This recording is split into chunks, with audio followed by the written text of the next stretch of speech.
I think one of the things that is becoming obvious, and I think that the Trump meme coin launch and the Melania one shortly after, I think what they both signal is that although this is going to be a great year for crypto, although excuse me, although there is a crypto-friendly president in the White House, it may not go as we imagine it will. I think it's going to be pretty unpredictable because that is Trump. That is how he operates. That is his whole thing. He's unpredictable. We don't know what he's going to do next. And I think the meme coins kind of really demonstrates that. He's a crypto owner himself. It's not just Bitcoin. It's not just these meme coins that have been issued in him and Melania's names. He seems pretty serious about it. So I think we can expect to see pro crypto regulations. Really, I think there are a lot of things to be optimistic about. But like I say, I think there will be surprises along the way. Trump's leadership is driving crypto into a new era of growth with massive gains on the horizon. That's the latest update from Coinbureau's Guy Turner. With Trump back in the White House, pro-crypto changes are happening rapidly. His unpredictable moves, like launching meme coins under his and Melania's names, show he's serious about crypto's future. Trump's connections to projects like World Liberty Financial, which holds significant crypto assets, further highlight his strong interest. With Gary Gensler stepping down from the SEC, a more crypto-friendly approach seems likely. New leadership at agencies like the CFTC could bring even more favorable regulations for the industry. Turner suggests that Trump's actions point to a promising year ahead for crypto, with a more supportive environment and exciting growth opportunities. Stick around until the end of the video as Guy Turner shares more groundbreaking insights on the state of crypto. Stop. You don't have time. Don't miss out this 2025 bull run. Educate yourself first ahead of the crowd. We have created the ultimate step-by-step crypto cheat guide that will guide you this bull run. Unlock the secrets of crypto and make smarter investments today. Now by clicking on the link below to get your exclusive copy just under $10. Who's bigger than Trump? Who can launch a meme coin? I mean, I guess the only person who could be who is in any way sort of comparable in kind of status and fame would be Elon Musk, and he's already associated with Dogecoin. And let's face it, has quite enough on his plate without launching his own meme coin. So, I mean, I guess part of me feels maybe this should be the peak because there literally is no one bigger. The president of the United States launched their own meme coin. Okay, they weren't the president technically at the time, which I think may have been important. But I mean, yeah, it's just saying that sentence is just still such a weird thing to hear. Yeah. It really is. We're living in a simulation sort of moment, isn't it? It's like, yes, the president of the United States does have his own meme coin, and so does his wife. Yeah, that's actually true. So it feels like it should be the top of it.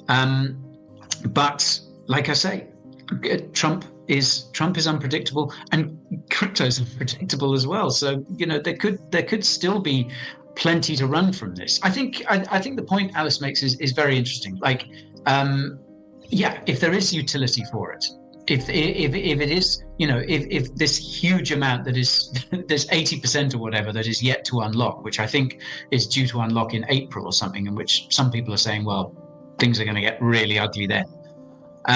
But yeah, I mean, it is an opportunity for them to do something with it, and that would, I think, if they did, that would really change people's perception of it. So that seems like a good opportunity for them. Whether or not they will do it, I have no idea.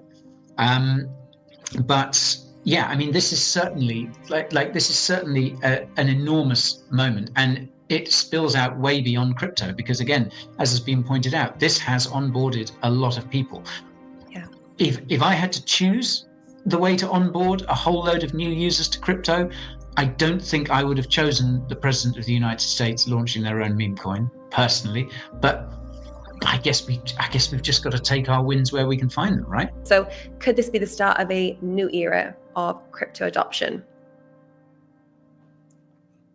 I think it could be, yeah, because I mean, look at those search terms. Look at things like downloads for Phantom Wallet, for various other sort of crypto focused apps. I mean, they are, they're sort of climbing the rankings as well.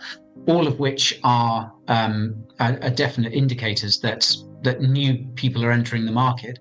I mean, we always look at things at Coinbureau. We look at market sentiment through metrics, sort of like how many views are our videos getting, how many new subscribers are we getting, and we've generally found that's quite a good indicator of how healthy the market is in that regard. And we're seeing that, and I think other YouTube channels are seeing those metrics tick up as well, although nowhere near 2021 levels. So I think retail are on their way back, and I think crypto is once again on people's radar.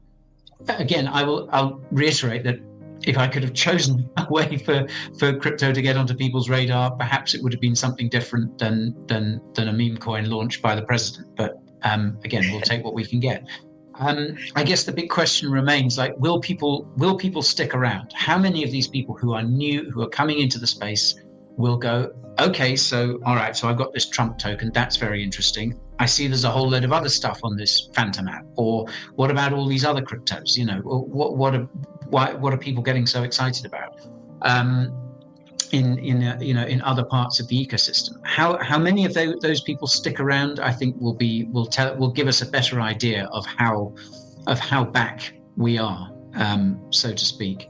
Yeah, and of course, like, one of the big unknowns is how many people. Vishal was talking quite rightly about the importance of the spot ETFs earlier. We still don't really know how many of those people who bought into those were kind of new to crypto, and this is one of the things that kind of muddied the waters a little bit, I think, because okay, yeah, you know, someone buying Bitcoin via a spot ETF, they're technically in crypto, but like, are they going to then sort of go and explore the rest of the ecosystem? Quite possibly not, because of the nature of these spot ETF products. So I hesitate to say we're fully back, but it certainly seems like the door is beginning to creak open. And again, I think, like, positive regulations, more positive news around, narrative follows price. So if we get more positive news, if the industry itself gets the things it's hoping for, like, for instance, the repeal of SAB 121, then I think, you know, we would see an increase. We would see Bitcoin go up, and the rest of the market follow it, and that is the best way to bring new people in. I think FOMO is perhaps the most underrated metric there is, the most underrated pull that there is. Elon Musk's leadership of the Department of Government Efficiency has sparked excitement among blockchain enthusiasts.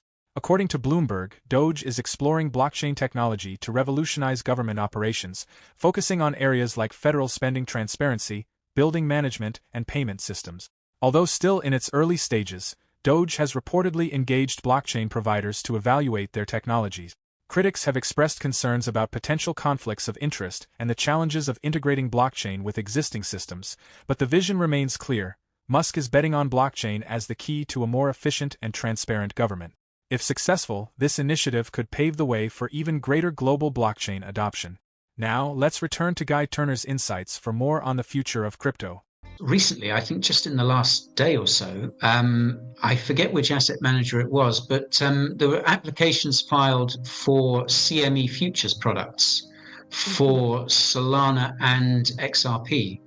Now, obviously, a CME futures listing is traditionally, you know, a precursor to getting a spot ETF approved. And I think a lot of the talk recently, you know, when people have been mentioning the possibility of further altcoin ETFs, be they XRP, Solana, whatever, a lot of people, us included, have sort of said, well, no CME futures products, you know, just saying that might be an issue. So I think the fact that product could be coming to market soon, I think that certainly makes it a lot more possible. And yeah, I mean, I think the environment in the United States is going to be more open to that sort of thing. The SEC is no longer going to be as anti-crypto as it was. So I think the appetite is there. So I would imagine we will see a spot Solana ETF by the end of the year. I think maybe we might get other ones first. There seems to be, and after the Ethereum ones were approved, which, as I recall, sort of came a little bit out of the blue, all the talk was then Solana. Oh, it'll be Sol next. that I feel has changed. I mean, Alice Fisher, you might disagree with me here, but it seems to be that the sentiment now is more towards things like an XRP ETF. I think a Litecoin ETF gets talked about quite a lot because Litecoin's sort of commodity status, I think, is easier to sort of wade through, so to speak. So Solana might not be first, but I think the environment for it, certainly in the United States, is positive in that regard. Yeah, so I think we'll see one. One thing that we didn't touch on today, which obviously happened yesterday, was Ross Ulbricht being released, which I think is something Trump promised it. He's on camera promising it, so it would have been a pretty bad move for him not to make good on that promise. But I did kind of think that was a really positive thing to see. It sort of said, well, okay, he's going to keep. He means to keep some of these promises. So I think that's a big moment for the industry, because whatever you think about what he did, whatever you think about what Silk Road was and still stands for, he was one of the first people who ever demonstrated that there was something that that Bitcoin was more than just, a magic internet coin with no value. People people are often uncomfortable with this in the same way. And what's really interesting, just to touch on another topic that isn't so relevant this week, but was a big thing recently. We're now seeing Russia use Bitcoin for international trade. Now, this is something. I mean, I think this is absolutely huge, because it's kind of like Silk Road, but on an international level. In a way, and what I mean by that is that we're seeing Bitcoin being used kind of in the way that it was intended, as permissionless, borderless money, as a medium of exchange, and in a way that makes a lot of people very uncomfortable, in a way that a lot of people don't agree with. But nevertheless, it is kind of a proof of concept. And what was it, 10 years ago, 2015, or whenever Silk Road was operating, we saw it at the level of the individual, the individual using Silk Road to buy, illegal stuff. Now we're seeing it at the level of, at an international level, a country that a lot of people feel fairly strongly about, using it to break sanctions. A lot of people won't feel happy about that, but still, it's the most incredible proof of concept for what Bitcoin was supposed to be, and I think it's worthy of discussion. Ross's release marks a pivotal moment not just for the crypto industry, but also for Trump's credibility on his crypto promises. During his campaign, Trump made a clear vow to address Ross's situation, and following through on that promise sends a strong message. He's serious about delivering on his commitments to the crypto community.